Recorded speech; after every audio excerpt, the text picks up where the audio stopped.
kinakuwa cha walevi, kinakuwa cha wasio cha namna gani, wabaraka chijua namna gani, kwa sababu ya malezi mabaya. Na nikasema kuna makanisa zingine nazo hazina watumishi kwa sababu ya malezi mabaya na watumishi. Paske watumishi ni watoto. Kuna waamini wengi wenyewe wanapotea, wanaenda wanazimika kwa sababu ya malezi yaliyo pale. Kwa sababu malezi ni mavutio, inaovutia watu, inavutia huku na kule, kurke likifanya simame imara. Donc malezi, kisa ujitoshe ndani ya Mungu, jashuweka ndani.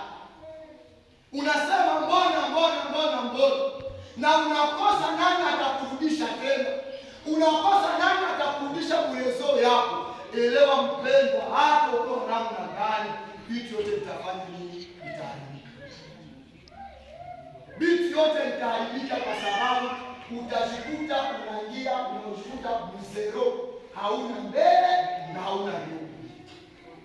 Unapata hiyo hatari ama unapata hiyo shida.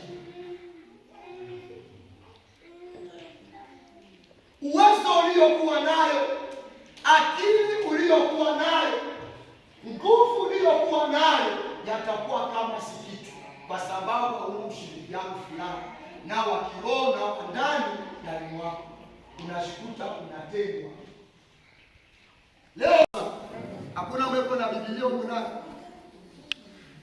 tusome neno la Mungu, naye akijua mafikiri yao akawaambia, kila ufalme unaotengwa juu yake wenyewe utapata maangamizi, watapata maangamia, na kila mji au nyumba inayotengwa juu yake na yenyewe haitasimama, nayo haitasimama.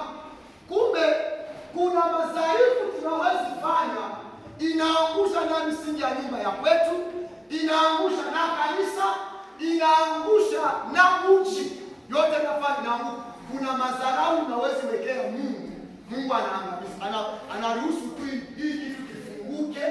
Sie wote tunafanya nini? Tunatumbukizwa ndani. Wandugu kukaa pamoja tena kwa umoja, ni kama mafuta ya damani juu ya kichwa iliyoshuka ndevuni za Haruni, ndio iliyoshuka juu ya mtindo wa mavazi yake, ndio kama umande wa Hermoni, ndio inashuka juu ya milima ya Sayuni, ndio unashuka juu ya mlima wa Sayuni. Maana pale Bwana aliamuru baraka hata uzima kwa milele na baraka. Amen. Haleluya. Tushangilie.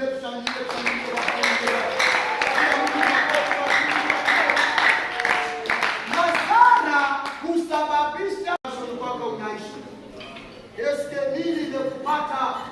Ni kiburi, ni majivuno, ni hasira, ni chuki, ni nini? Ni fitina ama changamoto gani ile inakushinda? Ambia, eske umechukia ndugu bila sababu?